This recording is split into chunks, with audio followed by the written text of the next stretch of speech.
Hello दोस्तों, जय हिंद। आपके अपनी YouTube channel Ajay GS classes में आपका स्वागत है। आज का ये जो सेशन होने वाला है, ये सेशन बहुत ही इंटरेस्टिंग है। हम लोगों ने अभी तक पढ़ा कि 1919 का भारत शासन अधिनियम क्या था, 1773 का रेगुलेटिंग एक्ट क्या था, 1784 का पीट्स इंडिया एक्ट क्या था। इन सब के बारे में हम लोगों ने पढ़ा। एक तरफ हम लोगों ने पढ़ा था कंपनी के अधीन भारत क्या है। हम लोग जो आज का टॉपिक पढ़ने चल रहे हैं, ये सम्राट के अधीन भारत क्या है, इस सब के बारे में डिस्कशन करेंगे। अगर भारत शासन अधिनियम की बात किया जाए, जो भारत शासन अधिनियम 1892 है, इस अधिनियम के द्वारा, इसके पहले जो हम लोग अधिनियम पढ़े हैं वो 1861 का अधिनियम पढ़े हैं। 1885 में जब कांग्रेस की स्थापना हुई, भारतीयों का जब दबाव पड़ा ब्रिटिश गवर्नमेंट के ऊपर, और इस ब्रिटिश गवर्नमेंट के दबाव में आकर के तब ब्रिटिश गवर्नमेंट जो है, जब भारत का दबाव पड़ने लगा, दबाव में आकर के फिर ये 1861 के एक्ट में कुछ संशोधन किया। वो संशोधन भारत शासन अधिनियम 1892 के अंतर्गत पढ़ेंगे हम लोग कौन कौन से संशोधन किए। इस भारत शासन अधिनियम 1892 के अंतर्गत 1861 के एक्ट में सुधार करते हुए इस एक्ट को पारित किया गया।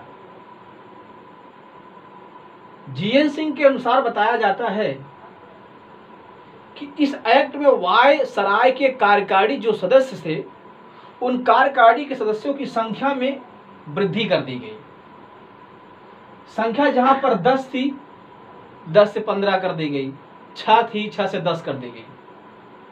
अर्थात भारत शासन अधिनियम 1892 के अंतर्गत जो वायसराय के सदस्य थे, गैर कार्यकारी के सदस्य थे, उनकी सदस्य संख्या में क्या कर दी गई, वृद्धि कर दी गई। साथ ही साथ इसमें बताया गया जो भारत शासन अधिनियम 1892 का भारत शासन अधिनियम है, इस अधिनियम के अंतर्गत भारतीयों को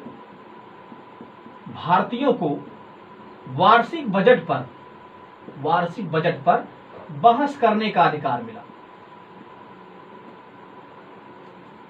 भारत शासन अधिनियम 1892 के अंतर्गत भारतीयों को वार्षिक बजट पर बहस करने का अधिकार मिला। साथ ही साथ अभी तक भारतीयों को मतदान का अधिकार नहीं मिला है। बहस के दौरान जो भारतीय हुआ करते थे, वे पूरक प्रश्न पूछने और मतदान का अधिकार अभी भी भारत शासन अधिनियम 1892 में नहीं मिला है। 1861 का जब हम लोग एक्ट पढ़े थे, इसमें भी कुछ बहस करने का अधिकार तो मिला था, लेकिन मतदान करने का और पूरक प्रश्न पूछने का इसमें भी अधिकार नहीं मिला। इस भारत शासन अधिनियम 1892 के अंतर्गत स्थानीय स्वशासन से, जिला बोर्डों से या विभिन्न प्रकार के संस्थाओं के माध्यम से,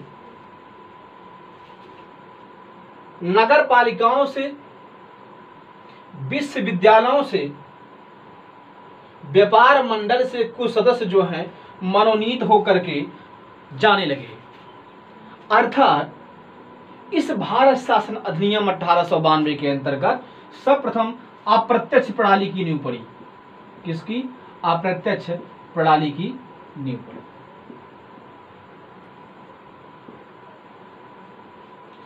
भारत शासन अधिनियम 1892 के अंतर्गत 1892 के अंतर्गत भारतीयों को वार्षिक बजट पर बहस करने का अधिकार तो मिल गया, लेकिन पूरक प्रश्न पूछने और मतदान देने का अधिकार नहीं मिला। जब इसके माध्यम से प्रांतों की विधानसभाओं, नगर पालिकाओं, जिला बोर्डों से या विभिन्न प्रकार के संस्थाओं के माध्यम से जब सदस्य मनोनीत होकर के जाने लगे, तो यहीं पर सबसे पहले जो है अप्रत्यक्ष प्रणाली की नींव पड़ती है। जब यहां पर अप्रत्यक्ष प्रणाली की नींव पड़ी, तो इस एक्ट के द्वारा सर्वप्रथम प्रतिनिधि सरकार की नींव पड़ी। किसकी? इस एक्ट के द्वारा सर्वप्रथम प्रतिनिधि सरकार की नींव पड़ी। प्रतिनिधि सरकार की नींव पड़ी। हम लोगों ने देखा जो 1861 का एक्ट था, उस एक्ट में किस प्रकार से सुधार करके हमें कौन कौन से और संशोधन के रूप में अधिनियम पारित किए गए, जो हम लोगों को बीच में भारत शासन अधिनियम 1892 के रूप में मिला। कहने का मतलब ये था कि अंग्रेज एक एक करके एक ऐसी लालच देते थे जिससे कुछ दिन तक और भारत में शासन करना उनको क्या हो जाए, आसान हो जाए। अगर जब भारतीय आक्रोश में आकर के कोई क्रांति करते थे तो वह सम्राट के माध्यम से या ब्रिटिश गवर्नमेंट के द्वारा नियुक्त किए गए सदस्यों के माध्यम से उस क्रांति को कुचल दिया जाता था, जिससे भारतीय अपने अधिकार को, अपनी स्वतंत्रता को पा ना सके। अर्थात भारत को अपने अंदर में लेने के लिए, भारत को अपना गुलाम बनाने के लिए सरकार धीरे धीरे भारतीयों को लालच दे करके आपकी ये अधिनियम ये जोड़ दिया जाएगा, थोड़ा सा और आप क्रांति करेंगे, थोड़ा सा और संशोधन कर दिया गया। ऐसे करते करते 1600 ईस्वी से लेकर के भारत पर 1947 तक अंग्रेजों ने शासन किया। जब भारत शासन अधिनियम 1892 में जो संशोधन किए गए कि वार्षिक बजट पर बहस करने का अधिकार है, लेकिन भारतीयों को पूरक प्रश्न पूछने तथा मतदान करने का अधिकार नहीं है। कुछ समय बाद जो है विभिन्न प्रांतों से नगर पालिकाओं के द्वारा, जिला बोर्डों के द्वारा, विश्वविद्यालयों के द्वारा तथा विभिन्न प्रकार की संस्थाओं के माध्यम से जब चुन करके कुछ सदस्य मनोनीत होकर के इसमें शामिल हुए, तो उसी समय भारत में सर्वप्रथम अप्रत्यक्ष प्रणाली की नींव पड़ी, जिसे हम लोग प्रतिनिधि सरकार के रूप में जानते हैं। इस एक्ट के माध्यम से 4 बातें जानना हमें। पहला है कि वार्षिक बजट पर बहस करने का अधिकार मिला, लेकिन पूरक प्रश्न और मतदान देने का अधिकार नहीं मिला। दूसरा पॉइंट क्या था, इसके द्वारा भारत में अप्रत्यक्ष प्रणाली की नींव पड़ी। तीसरा पॉइंट क्या था, इस एक्ट के माध्यम से प्रतिनिधि सरकार की नींव पड़ी।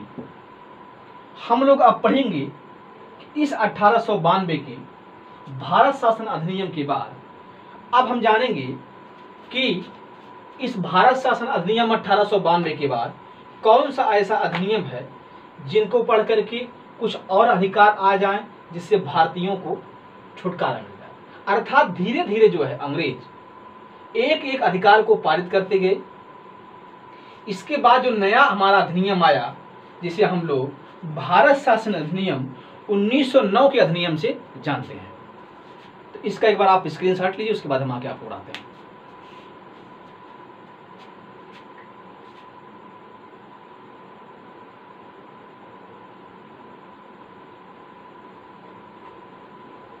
तो हमारा जो ये 1919 का भारत शासन अधिनियम था, इस नियम के अंतर्गत आइए हम लोग जानेंगे कि भारतीयों को इसमें क्या क्या अधिकार मिला। 1892 के अपेक्षा हम देखेंगे भारत शासन अधिनियम 1909 में कौन कौन से सुधार किए गए। तो हम लोग जानेंगे भारत शासन अधिनियम, भारत शासन अधिनियम, भारत शासन अधिनियम 1909, इसे मार्ले मिंटो सुधार के नाम से भी जाना जाता है। इसे मार्ले मिंटो सुधार के नाम से भी जाना जाता है। इसे मार्ले मिंटो सुधार के नाम से जाना जाता है।